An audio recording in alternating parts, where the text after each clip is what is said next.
What is going on, folks? It is Dr. Remy LeBeau, and I'm coming at you once again from the X-Layer to provide you my deep and insightful thoughts into X-Men 97 episode 4.2. Another episode within an episode? Yes, it's wonderful. Check out my last episode to hear all my thoughts about this whole thing. I'm really happy about this. Lifedeath Part 1. Okay, so for those of you not in the know, Lifedeath is an actual comic story. It was published in Uncanny X-Men number 186 back in the 80s. And it basically chronicles a very similar story. Storm has lost her powers. Forge is partly responsible for that by developing the technology. And eventually they encounter this entity called the Adversary. And it all sort of like plays out in a very interesting way. I'll be honest, I just read this comic today for the first time. I had not read this. I haven't read the entire run of X-Men. I should at some point. I've read a lot of portions, like a lot of the Chris Claremont run, a lot of stuff that came afterwards. But I've never read from start to finish to the point where like I've covered every single issue. And, you know, I'm going to do that eventually. But I have all of them, so...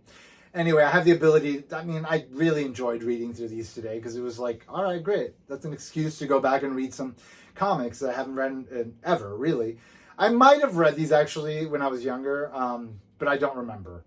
So I kind of went back. I have a feeling I read, because I remember buying this like back when everything was like on CD-ROM. Like I bought a CD-ROM set and it had like every X-Men issue on it up until the point that was released, which was like in the 90s. So I had everything. I went through it. I just don't remember, you know. But anyway, this basically chronicles that story. At least this is part one of it. First of all, so happy we're getting like Storm-centric episodes. The depiction of Storm is just, it's chef kiss. The depiction of Storm's sort of tragic response to her losing her power is beyond. So having Forge be introduced in the way that he has been here, because we saw him in the original series, we saw him in the future with Bishop, we saw him in this reanimated like segment of this opening that harkens back to the episode where X Factor was introduced, where we saw Cyclops' brother, which, by the way, that was never resolved. And also Polaris as Magneto's daughter, that's something I'm sure that will be explored eventually as well. Bringing Iceman back. Iceman was introduced in that episode. I'm sure Iceman will be brought back at some point. Iceman came out of the closet eventually in the comics, so I'm sure that's something that will be explored in the show as well. So we never got deep into Forge's story. And in this episode, we totally freaking did. Like, we got to know Forge. Like, Forge is this amazing human being who has the mutant ability to create anything. And as a result of that, he was recruited by the government in order to try to fix himself because he had been in Vietnam, which is the war that was not mentioned here, because it's good to not sort of anchor the show in very specific life, like world events, so that it feels a little less timeless. But nonetheless, like, he's talking about Vietnam. His leg was blown off. In order to fix himself, he needed the resources, so the government enlisted him to create technology that would control mutants that were out of control, and that led to the creation of that gun that depowered Storm. That's not revealed till later. This is very similar to what happens in the comic book. She eventually realizes, because he did the same thing in the comic book. So we got this wonderful, like, first few minutes of them sort of like falling in love, basically, which is what happened in the comics. Like, they had a romance. I've always loved them as like sort of this like on again, off again couple. I always hoped that they would get back together again. And just seeing like the exploration of the development of that romance here is really cool. Because Storm never had that in the original series. Like, she was always kind of like on the sidelines when it came to romance. It was always like the love triangle between Cyclops, Jean, and Wolverine. But then there was a wonderful 2 episodes, One Man's Worth, which are my favorite episodes of the original series, which have been in season 4. For those of you that are looking to catch those, I would just recommend watching them. They're so great. You know, it doesn't nothing else around them matters for those episodes. Like, you can just watch them out of context and they work just fine. In that episode, alternate reality, Wolverine and Storm are married in the future, in an alternate present. And it's like lovely. It's I don't know, it's just like it fits so well, and I've always kind of wanted that explored. And they almost explored it in the comics, but then that was like right before like the death of Wolverine. Like, they wound up hooking up. They had the death of Wolverine, so that Wolverine died. And then when he came back, like nobody, like, it was just like it never happened. Like, nobody explored that again, which is always very odd to me, but whatever. It is what it is. Anyway, Storm gets to have her love with Forge. They get to have this lovely, like, it's such a great contrast to the last episode that was like all like bombastically colorful, technology laden. This is very natural. You know, they're out in like the desert, like, you know, it's very isolated. Like, it looks like Arizona or something. Like, just a really lovely landscape. Birds flying, like, everything's so peaceful. They're riding horses. It's wonderful. They're sharing chili that he makes her. It's really lovely. And they have these lovely exchanges, and like, you can tell that they're like falling in love. And I'm just like in love with it. You know, I'm just like in love with it.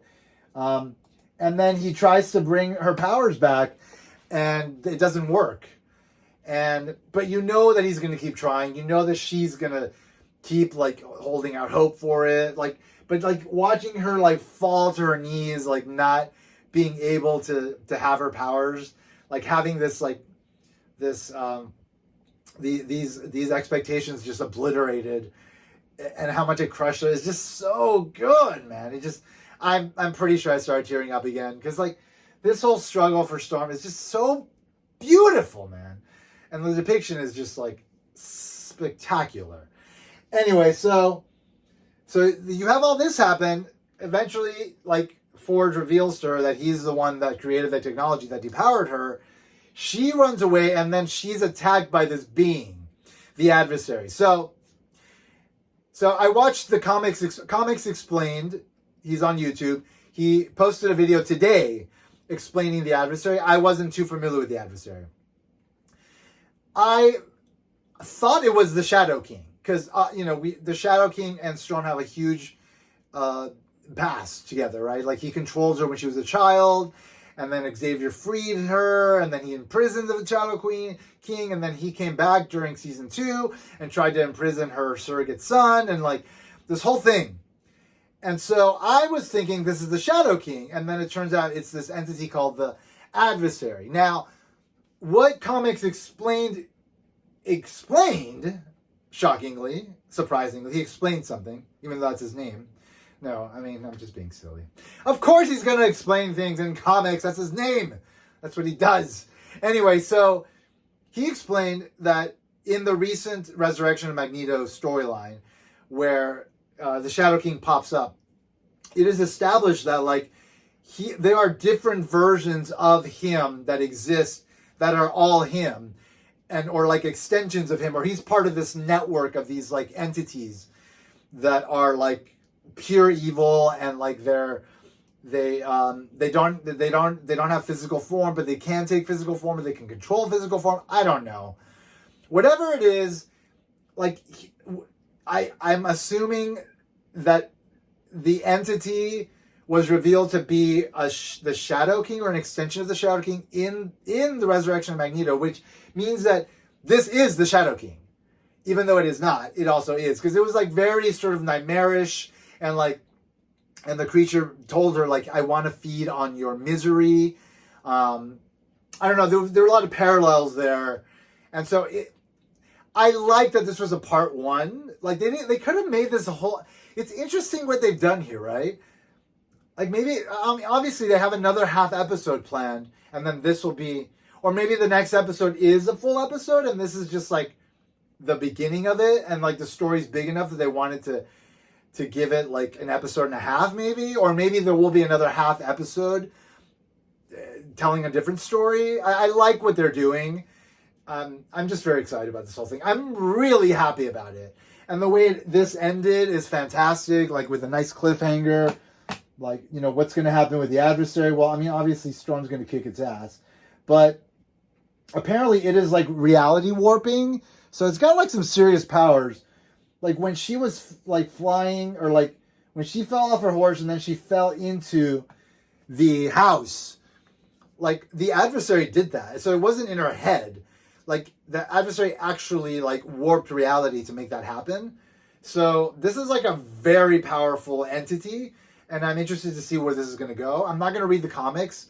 I just want to kind of let the story play out here, but you know, nonetheless, super cool, super excited about it. Anyway, loved this like two episode. I mean, how cool is that?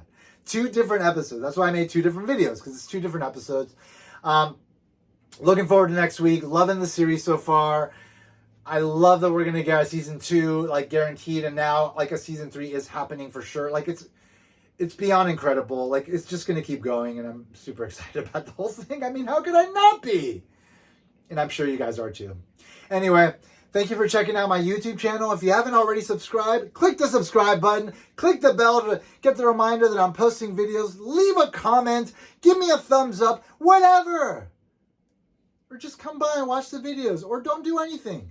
Just enjoy your lives. As always, I want to remind you that if you haven't already, you better put an X in the box, because ain't nobody going to check me. Ain't nobody going to check this. Take care. Bye-bye.